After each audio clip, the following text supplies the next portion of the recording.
So how can we measure how can we quantitatively measure how radioactive something is? One way we do that is by labeling a material with the type of radiation that it emits, whether it's an alpha radiation emitter, a beta radiation, or a gamma decay. Because those different types of radiation require different amounts of blockage, right? The alpha decay, you can block with a piece of paper. Gamma decay, you need several centimeters of lead. The other way we can measure kind of how radioactive something is by looking at its half-life. How long will this material stay radioactive? Because half-lives vary widely across different radioactive isotopes. Half-life is the time, it's a measure of time, required for half of the atoms of a radioactive nuclide to decay. It's the time required for half of the atoms in a radioactive nuclide to decay. So the shorter the half-life is, the less stable the atom is. If it's got a short half-life, it decays quickly. If it's got a long half-life, it decays slowly. So how do you determine the half-life using a graph? First, you have to determine your starting quantity, your initial Y value on the Y-axis. And here I'm starting at 100. Second step is to cut that value in half. So I started with 100, so I'm going to knock down to 50. I took half of my Y value.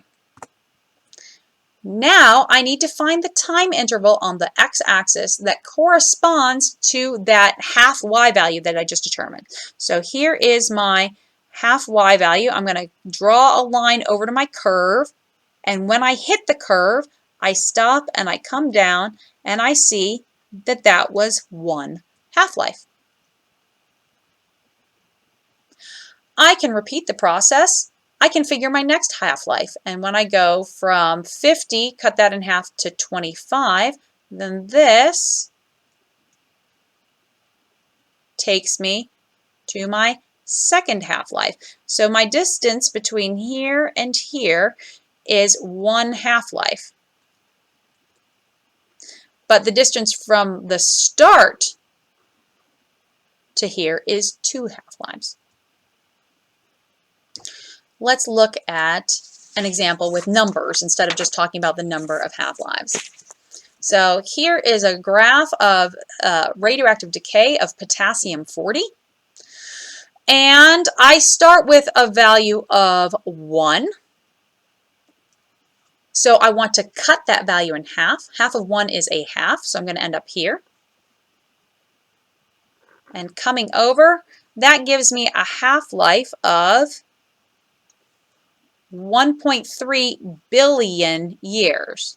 The half-life is 1.3 billion years. If I want to do a second half-life, half of a half brings me down to a quarter, so I'd be looking here.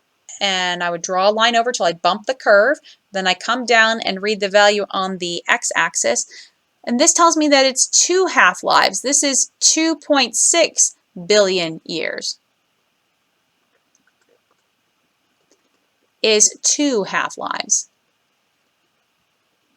Now, if I did a subtraction, 2.6 minus 1.3, I see that the difference here is still 1.3 billion years. Every time I cut the radioactivity in half, it takes 1.3 billion years. So going up to 3.9, that's another 1.3 billion years. Going up to 4 half-lives, 5.2, that's another 1.3 billion years.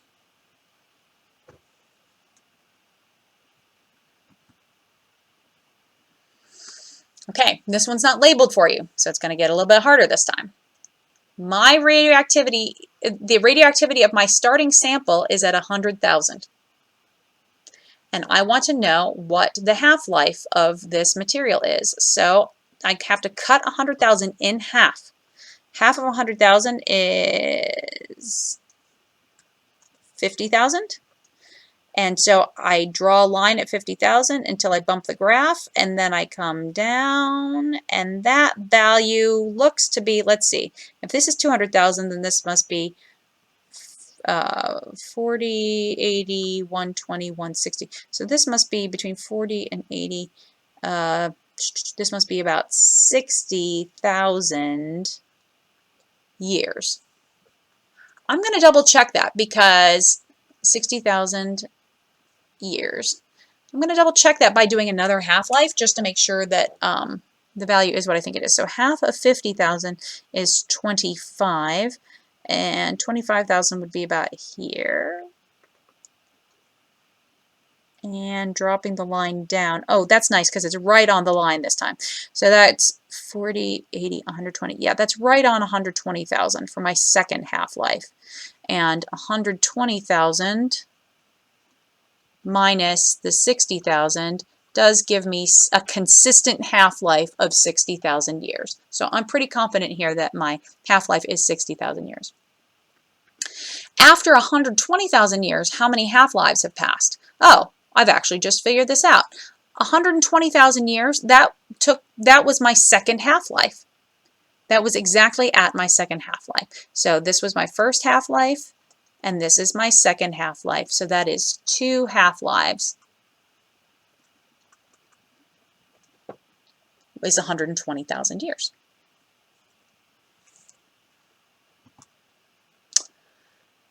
Here's some unnamed random isotope. This time we're not talking about years, we're talking about seconds. So this is a very quickly decaying isotope. What is the half-life of this unnamed nuclide? Okay, I'm starting with 100,000, so I'm going to cut that in half for 50,000. Where do I bump the graph? It's about here.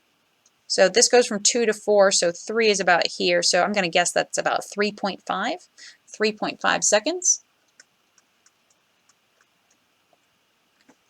After 14 seconds, how many half-lives have passed?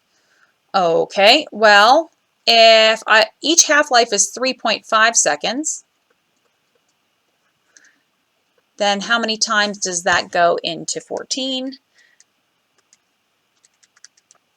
That would work out to be exactly 4. Exactly 4 half-lives. Let's check on the graph to see if that actually works out. So I cut that was my first half-life that I took that brought me down to 50,000. Now let's try 25,000. Looks like this takes me to 7 seconds. Let's go down to 12.5 thousand. I'm sorry, 12,500.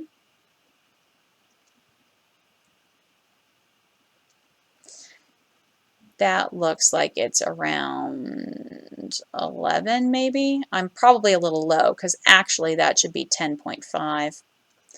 And then half of 12,500 brings me down to about 6,000, which is about here. And that brings me in at 14 seconds. So this is 4 half-lives.